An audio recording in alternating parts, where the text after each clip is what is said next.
Hey guys, and welcome back to another video. With Christmas approaching, I thought I'd make a seasonal video where I thought I'd show you how to make an advent calendar for your website in Elementor using JetEngine and JetPopup by Crocoblock. This functions where days in the future will be light green, and then days in the past which are clickable will be bright green. And when these are clicked, it will open up a pop-up, and the pop-up will have an image, a heading, and some text, and you can manage all of the days on the back end with the custom content type. Okay, so let's jump into it. So the first thing you're going to want to do is click on JetEngine, and then you're going to want to enable dynamic visibility, and you're also going to want to enable custom content types. I'm then going to click on pages and then add page, and I'm going to call this page advent calendar, open it in the editor, and I'm just going to give this page some basic styling off camera to speed up time. Okay, so the page has now got some basic styling. Down below we've got this empty section which is where the advent calendar will go. You then need to go to the back end and hover over JetEngine and click on custom content types. Click add new, and I'm now going to create the advent calendar custom content type. So in the name field, type advent calendar. I'm going to use the calendar menu icon, and then I need to add fields. So the first field I'm going to add is called title,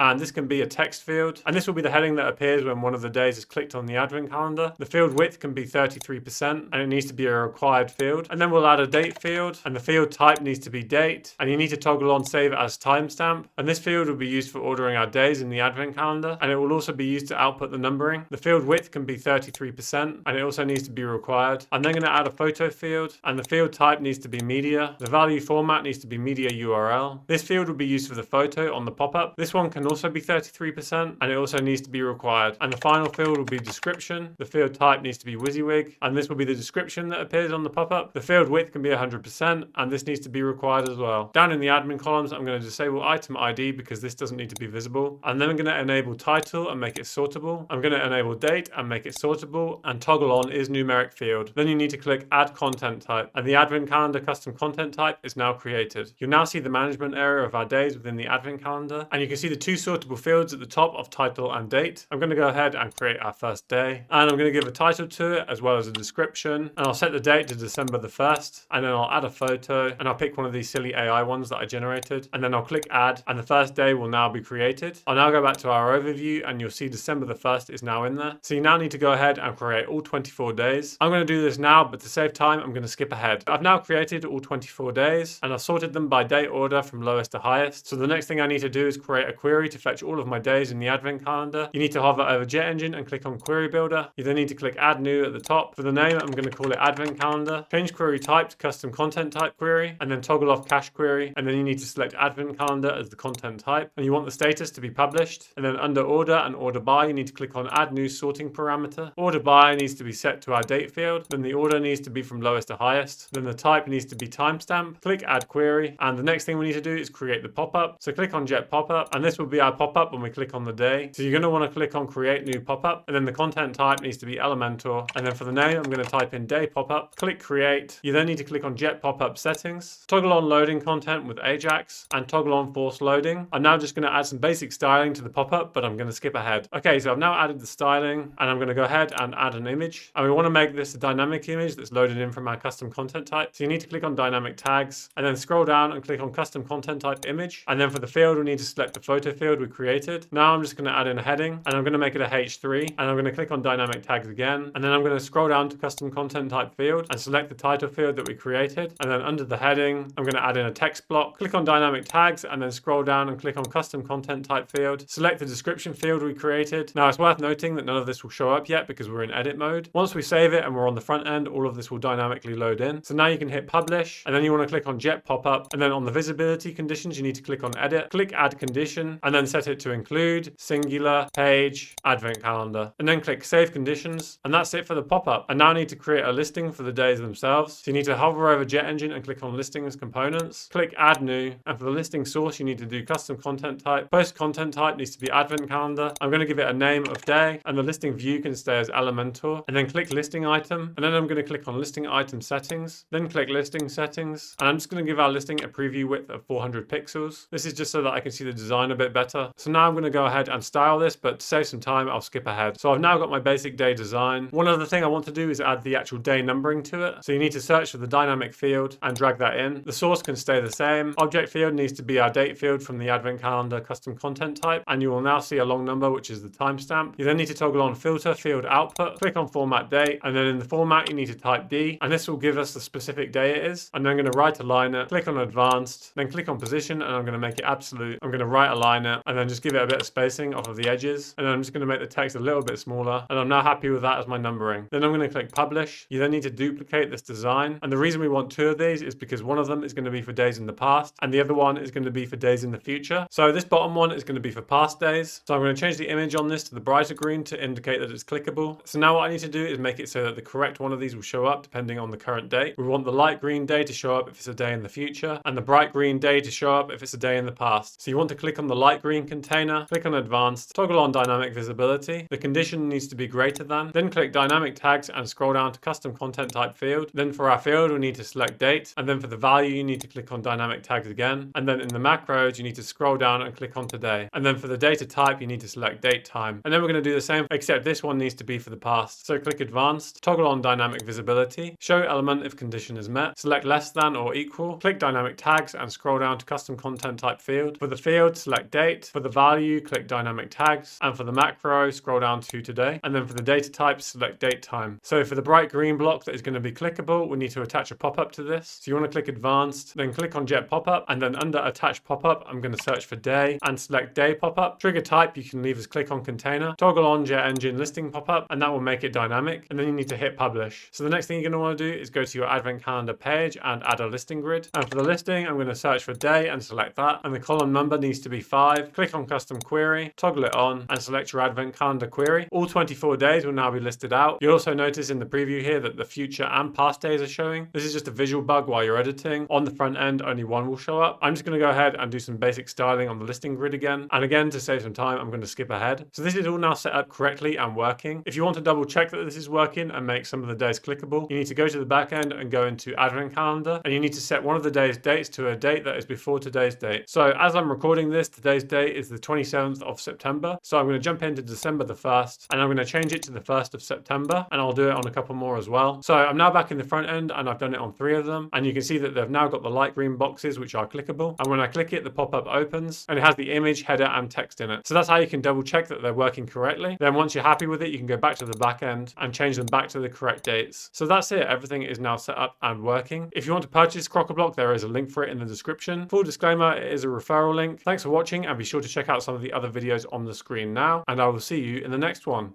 Peace.